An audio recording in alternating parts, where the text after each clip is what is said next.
बच्चों, इस वीडियो में हम बायोलॉजी एनसीईआरटी की बायोलॉजी का chapter 1 line to line study करेंगे और उसकी डिफिकल्ट कॉन्सेप्ट को भी समझते हुए जाएंगे, हिंदी और इंग्लिश दोनों में। तो हम शुरू करते हैं चैप्टर 1 रिप्रोडक्शन इन ऑर्गेनिज्म। इसमें दो मेन कॉन्सेप्ट दे रखे हैं, asexual reproduction and sexual reproduction. Each and every organism can live only for a certain period of time. The period from birth to the natural death of an organism represents its lifespan। जो कि नया शब्द आया है, life span. Organism का birth से लेकर death तक का जो समय है वही उसका लाइफ स्पैन है। Life span of a few organism are given in figure 1.1, जो कि पीछे वाले पेज पे दे रखा है, आप उसे अपनी बुक में देख सकते हो। Several other organism are drawn for which you should find out their life spans and write in the species provided. Examine the lifespans of organisms represented in the figure 1.1. Isn't it both interesting and intriguing to note that it may be as short as a few days or as long as a few thousand years. ये life span या तो कुछ दिनों का या कुछ हजार वर्ष तक का भी हो सकता है। Between these two extremes are the lifespans of most other living organisms. You may note that lifespans of organisms are not necessarily correlated with their sizes. किसी भी ऑर्गेनिज्म का लाइफ स्पैन उसके साइज पर निर्भर नहीं है। सेम साइज के होके भी उनका लाइफ स्पैन अलग अलग हो सकता है। The sizes of crows and parrots are not very different, yet their lifespans show a wide difference. Parrot और क्राउ का साइज तो लगभग समान है, लेकिन तो भी उनकी लाइफ स्पैन बहुत डिफरेंट है।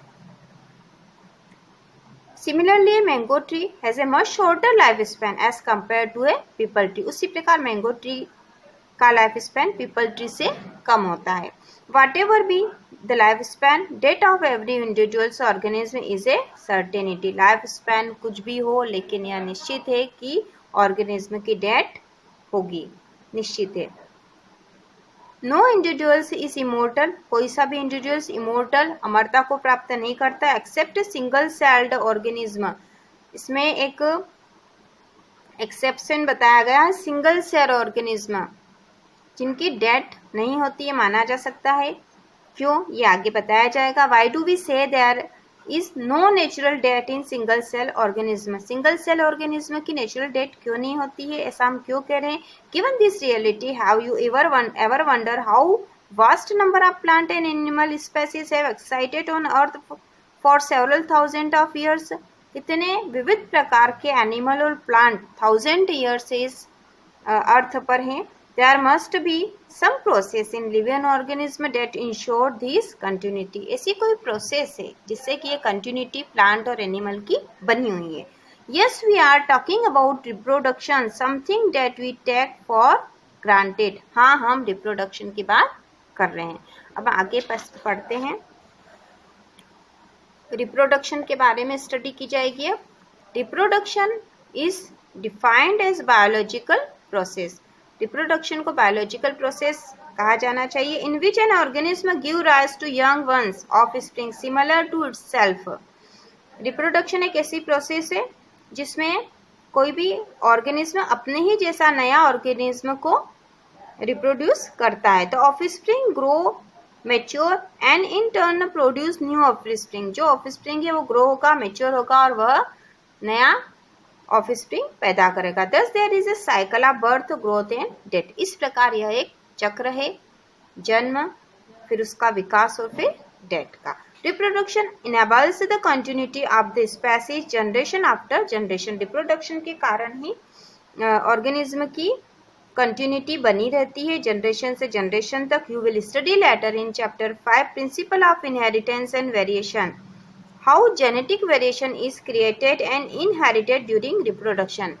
आप चैप्टर 5 में आगे स्टडी करेंगे कि जेनेटिक कैरेक्टर किस प्रकार एक जीव से दूसरे जीव में, एक ऑर्गेनिज्म से दूसरे ऑर्गेनिज्म में चले जाते हैं। There is a large diversity in the biological world and each organism has evolved its own mechanism to multiply and produce offspring. Her organism का अपना अलग मैकेनिज्म होता है खुद को रिप्रोड्यूस करने के लिए। तो organism habitat it's internal physiology and several other factors are collectively responsible for how it reproduce. Organism का हैबिटेट, वह कौन से आवास में रहता है, उसका इंटरनल फिजियोलॉजी, उसके और सेवरल अदर फैक्टर, ये सभी निर्भर करते हैं कि वह कैसे रिप्रोड्यूस करेगा. Based on whether there is participation of one organism or two in the process of reproduction, it is of two type. Reproduction के टाइप 2 हैं, वो इस आधार पर है कि उसमें वन ऑर्गेनिज्म इवॉल्व हो रहा है या two organism. When offspring is produced by a single parent with or without the involvement of gamete formation, the reproduction is asexual. asexual reproduction किसे कहा जाएगा? जब offspring is produced by single parent, एक single parent के द्वारा ही offspring पैदा की जाएगी without the involvement of gamete formation. जहाँ गैमेट फॉर्मेशन नहीं होगा वह असेक्सुअल रिप्रोडक्शन कहा जाएगा. When two parent, opposite sex के two parent participate in the reproduction process and also evolve fusion of male and female gamete, it is called sexual reproduction. Sexual reproduction में two parents चाहिएंगे और उसमें male and female gamete का formation भी होगा. तो यहाँ पर हमें रिप्रोडक्शन की definition, reproduction is defined as a biological process in which an organism give rise to young one similar to itself. Reproduction की डेफिनेशन है कि ये एक बायोलॉजिकल प्रोसेस है इन विच, जिसमें एक ऑर्गेनिज्म अपने ही जैसे नए को, सिमिलर को जन्म देता है. और इसके साथ ही इसमें असेक्सुअल, सेक्सुअल रिप्रोडक्शन की डेफिनेशन भी दी गई है. अब हम पढ़ेंगे asexual reproduction. In this method a single individuals parent is capable of producing offspring. इस मेथड में एक सिंगल इंडिविजुअल या एक सिंगल पेरेंट ही कैपेबल है प्रोड्यूसिंग ऑफस्प्रिंग, नए को जन्म देने के लिए. As a result the offspring that are produced are not only identical to one another but are also exact copies of their parent. इस प्रोसेस में, इस रिजल्ट के अनुसार ऑफस्प्रिंग जो प्रोड्यूस होंगे वो एक दूसरे के समान होंगे और इसके साथ ही वो अपने पेरेंट की एग्जैक्ट कॉपी बिल्कुल वैसे ही होंगे. Are this offspring likely to be genetically identical or different. क्या ये जो ऑफस्प्रिंग होंगे, ये जो बच्चे पैदा होंगे, क्या ये जेनेटिकली आइडेंटिकल अपने पेरेंट्स के समान ही जेनेटिक होगा या डिफरेंट होगा? तो ये उनके समान ही होगा क्योंकि वो एग्जैक्ट कॉपी होगी अपने पेरेंट की. The term clone is used to describe such morphological and genetical similar individuals. Science में जो टर्म है क्लोन, उसका प्रयोग किया जाता है मॉर्फोलॉजिकल और जेनेटिकल सिमिलर इंडिविजुअल्स के लिए. और असेक्सुअल रिप्रोडक्शन में भी जो ऑफस्प्रिंग पैदा होती है वो भी मॉर्फोलॉजिकल और जेनेटिकल सेम होती है अपने पेरेंट के. तो क्या हम इसके लिए क्लोन टर्म का यूज कर सकते हैं? तो हाँ, हम कर सकते हैं. अब यहाँ बच्चों आगे दिया गया है जो फिगर भी दे रखा है यहाँ पे, cell division in unicellular organism, budding in yeast, binary fission in amoeba. Yeast में बडिंग, ये यीस्ट में बडिंग हो रही, ये यीस्ट है जो कि एक यूनिसेल्युलर ऑर्गेनिज्म है. ये इसके पेरेंट सेल है. इस पेरेंट सेल में जो न्यूक्लियस है इसका डिवाइडेशन हो जाता है और यहाँ पे नई बड बन जाती है, इससे बड कहते हैं. और ये बड जब अलग हो जाती है तो इससे नया ऑर्गेनिज्म बन जाता है. एक और एग्जांपल जो दे रखा है अमीबा. अमीबा में जो न्यूक्लियस है उसका 1 से 2 न्यूक्लियस में डिवाइडेशन हो जाता है और डिवाइड होने के बाद ये अमीबा 2 में डिवाइड हो जाता है, डॉटर सेल बन गई इसकी. अब हम आगे पढ़ेंगे. Let us see how widespread sexual reproduction is. Asexual reproduction कितना वाइडस्प्रेड है among different group of organism. Asexual reproduction is common among single cell organism. Single cell organism में असेक्सुअल रिप्रोडक्शन कॉमन है. And in plant and animal with relatively simple organisation. In protist and monera, protist और monera में the organism are the parent cell divided into two to give rise to new individuals. Protist और Monera जो plant के division हमने पिछली कक्षा में पढ़े थे, उसमें the organism are the parent cell divided into two. उसमें जो ऑर्गेनिज्म है या उसकी जो पेरेंट सेल है वो दो में डिवाइड हो जाती है और नए दो इंडिविजुअल्स बन जाते हैं। This in this organism cell division is itself a mode of reproduction. इस प्रकार जो सेल डिवीजन होता है वो रिप्रोडक्शन का ही एक प्रकार है। अब हम आगे अब यहाँ कुछ एग्जाम्पल दे रखे हैं। पहला एग्जाम्पल जो है वो है रिप्रोडक्शन, असेक्सुअल रिप्रोडक्शन के स्ट्रक्चर दे रखे हैं। पहला है जो है जूस्पोर ऑफ क्लेमाइडोमोनास। क्लेमाइडोमोनास में जो जूस्पोर है ये क्लेमाइडोमोनास है, इसमें इसके अंदर जूस्पोर बन जाते हैं और जब ये सेल बस्ट हो जाती है तो इसमें जूस्पोर निकल जाते हैं और ये सारे क्लेमाइडोमोनास के नए ऑर्गेनिज्म पैदा हो जाते हैं। इसी प्रकार पेनिसिलिन में जो है उसमें कॉनिडिया बन जाते हैं और कॉनिडिया से नए पेनिसिलिन बन जाते हैं। उसी प्रकार यहाँ पर दे रखा है हाइड्रा में जो है बड बनती है नई, और ये बड जब इससे हाइड्रा से अलग हो जाती है और नया हाइड्रा बन जाता है। इसी प्रकार एक और एग्जाम्पल जो दे रखा है वो है स्पंज का। स्पंज सेल जो है ये डिवाइड होके इसके अंदर जो है गैम्यूल बनते हैं और गैम्यूल जब बाहर निकल जाते हैं तो हर नई स्पंज सेल बन जाती है। अब हम आगे पढ़ेंगे। Many single celled organism reproduce by binary fission. बहुत से जो सिंगल सेल ऑर्गेनिज्म है उनमें रिप्रोडक्शन बाइनरी फिजन के द्वारा होता है। Where a cell divided into two halves and each rapidly grow into an adult. जहाँ पर एक सेल दो हाफ में, दो आधे आधे में डिवाइड हो जाती है और प्रत्येक जो आधा भाग है वो एक एडल्ट के रूप में या नए ऑर्गेनिज्म के रूप में ग्रो होता है। इसके एग्जाम्पल है amoeba and paramecium. In yeast the division is unequal and small buds are produced that remain attached initially to the parent cell. Yeast में डिवीजन अनइक्वल होता है और स्मॉल बड बन जाती है। उसी प्रकार which eventually gets separated and mature into new yeast organism, जो कि सेपरेट होकर फिर नए यीस्ट के रूप में या नए ऑर्गेनिज्म के रूप में ग्रो करती है। Under unfavourable condition the amoeba withdraws it's pseudopodia and secrets A 3-layered hard covering or cyst around itself। अब यहाँ पर अमीबा के बारे में बताया गया है। अमीबा के बारे में आप जानते ही होंगे कि अमीबा का जो चित्र वो इस तरह से बनता है, लगभग कैसे भी बना सकते हैं हम। इसके जो ये जो भाग दिखाई दे रहे हैं ये इसके स्यूडोपोडिया कहलाते हैं। तो यहाँ पर बताया गया है कि under unfavourable condition the amoeba withdraws it's pseudopodia and secrets A 3-layered hard covering cyst।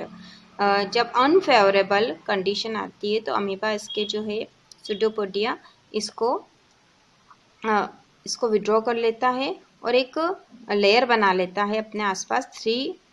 3 layered hard cover बना लेता है जिसे सिस्ट कहते हैं, जो कि इसके आसपास बन जाता है। This phenomenon is terms as encystation. Cyst क्या बनना? अनफेवरेबल कंडीशन में अमीबा के ऊपर 3 लेयर की सिस्ट का बनना इंसिस्टेशन कहलाता है। When favorable condition returns, the insist amoeba divided by multiple fission and produce many minute amoeba and pseudopodiospores।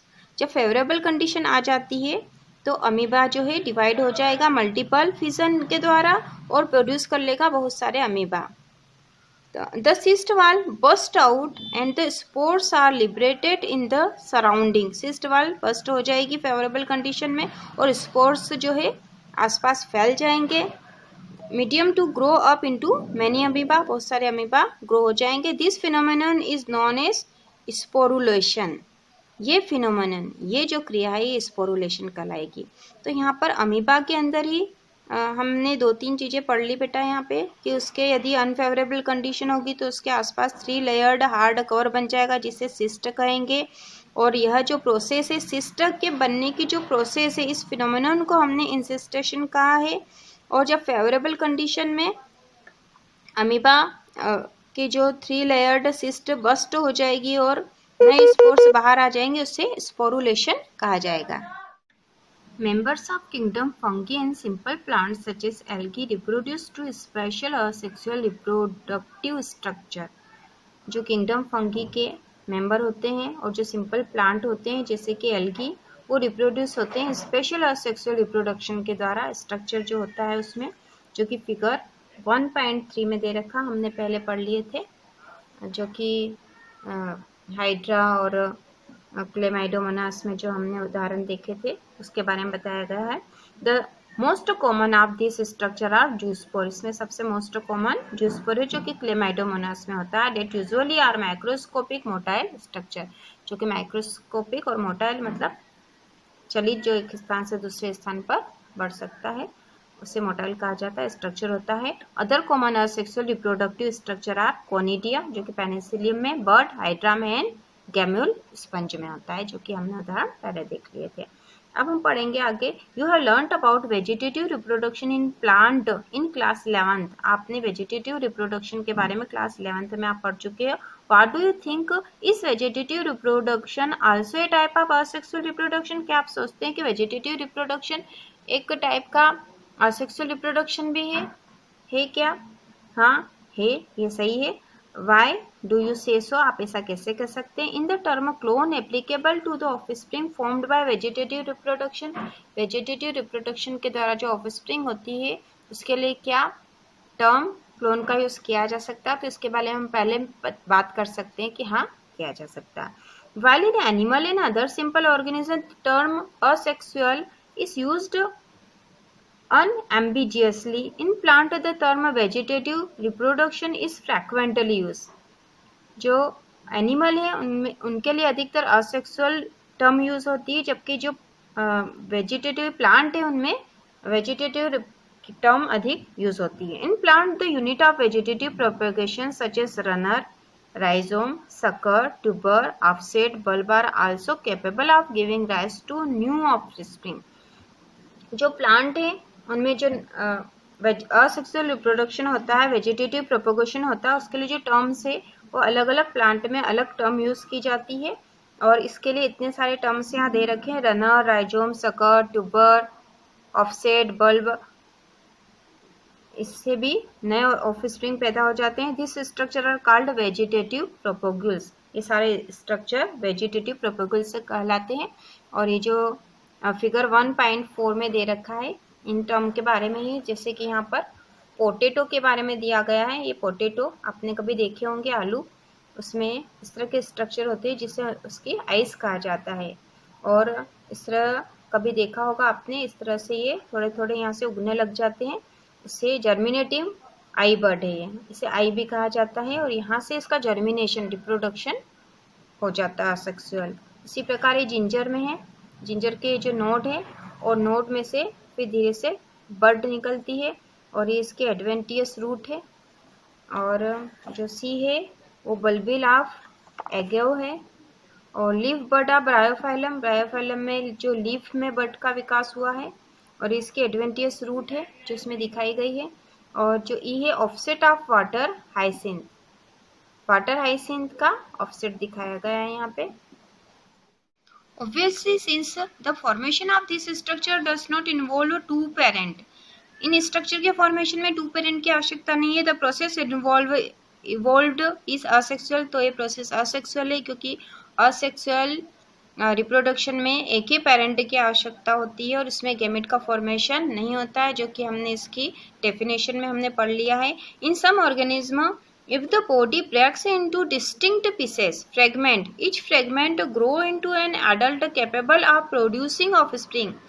कुछ जो ऑर्गेनिज्म होते हैं उनमें जैसे एग्जांपल है हाइड्रा का, उसमें जो बॉडी है पीसेस में, जिसे फ्रेगमेंट कहा जाता है, उसमें ब्रेक हो जाती है और प्रत्येक फ्रेगमेंट, प्रत्येक जो उसका टुकड़ा होता है वो एक नए इंडिविजुअल्स के रूप में उसका विकास हो जाता है। This is also a mode of asexual reproduction called fragmentation. Fragment के रूप में ब्रेक होने के बाद नए एडल्ट का ग्रो होना फ्रेगमेंटेशन कहलाता है। फ्रेगमेंटेशन जो इसका एग्जांपल है हाइड्रा, हाइड्रा में फ्रेगमेंटेशन होता है। You must have heard about the source of water bodies are about the terror of Bengal. आपने जरूर सुना होगा ये नाम, terror of Bengal. This is nothing but the aquatic plant water hyacinth. यह कुछ भी नहीं बल्कि एक एक्वेटिक प्लांट है जो जिसका नाम है वाटर हाइसिंथ, जिसका हमने पिक्चर पीछे देख लिया, which is one of the most invasive wheat found growing wherever there is standing water, जहाँ पे पानी स्टैंडिंग रूप में है वहाँ पर ये वीट के रूप में इसका ग्रो हो जाता है। It drains oxygen from the water which leads to death of fishes, ये वाटर से ऑक्सीजन को ड्रेन कर लेता है, ले लेता है, जिससे कि फिशेस जो है उनको पानी की कमी ऑक्सीजन की कमी हो जाएगी, उनकी डेथ हो जाएगी। You will learn more about it in chapter 13 and 14, आप आगे 13 और 14 चैप्टर में इसके बारे में स्टडी करेंगे। You may find it interesting to know that this plant were introduced in India because of its a beautiful flower in shape of leaves, इस प्लांट को इंडिया में लाया गया था किस लिए, इसके ब्यूटीफुल फ्लावर और शेप ऑफ लीव्स, इसकी जो पत्तियों का शेप है उसके कारण और उसके ब्यूटीफुल फ्लावर के कारण लाया गया था, लेकिन ये ग्रो होता गया और ये टेरर ऑफ बंगाल बन गया, वाटर हाइसिंथ, है ना। Since it can propagate vegetatively at a phenomenal rate and spread all over the water body in a short period of time, it is very difficult to get rid of them, इसलिए इसे वहाँ से हटाना बहुत मुश्किल है, क्योंकि vegetatively propagate होता है और बहुत ही जल्दी इसका स्प्रेड ऑल ओवर हो जाता है। Are you aware how plant like potato, sugarcane, banana, ginger, dahlia are cultivate, क्या आप ये बात समझते हैं कि potato, sugarcane, banana, ginger, dahlia आदि जो प्लांट है इनका कल्टीवेशन कैसे होता है। Have you seen small plant emerging from the buds called eyes, हमने अभी पोटैटो की आइस देखी थी, of the potato tuber from the rhizome of banana and ginger. When you carefully try to determine the site of origin of the new plantlets in the plant listed above, you will notice that they invariably arise from the nodes present in the modified stem of this plant. In plant की जो modified stem है उसमें जो nodes जो structure होता है वहाँ से नई बट का ग्रो होता है और नए प्लांट वहाँ से बन जाते हैं। When the nodes come in contact with damp soil or water, they produce roots and new plant. जब ये नोड्स जो है सॉइल और वाटर के संपर्क में आते हैं तो नए रूट और प्लांट बन जाते हैं, ग्रो होते हैं। Similarly adventitious bird arise from the notches present at margins of leaves of Bryophyllum, Bryophyllum की लीव हमने पीछे देखी थी जहाँ से एडवेंटियस रूट निकल रही है। This ability is fully exploited by gardeners and farmers for commercial propagation of such plant. In plant के ब्रायोफाइलम जो प्लांट है उसके बारे में बात कर रहे हैं कि इन प्लांट के इन सारी जो कैपेबिलिटी है उसको गार्डनर्स यूज़ करते हैं और नए प्लांट का ग्रो करते हैं। It is interesting to note that asexual reproduction is the common method of reproduction in organisms that have a relatively simple organization like algae and fungi, and that they shift to sexual method to reproduction just before the onset of adverse condition.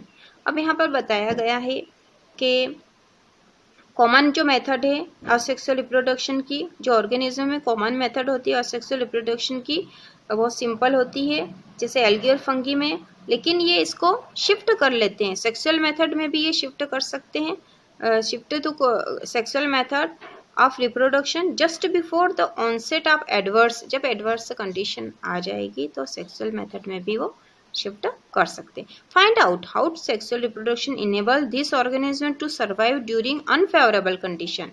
Unfavourable condition में ये कैसे survive कर लेते हैं ये हम आगे पढ़ेंगे। Why is sexual reproduction favoured under such condition, sexual reproduction कैसे फेवर हो जाता है ऐसी कंडीशन में। Asexual, vegetative as well as sexual modes of reproduction are exhibited by the higher plant, higher plant में दोनों मेथड होते हैं। On the other hand only sexual method of reproduction is present in most of the animals, sexual method अधिकतर animals में होता है।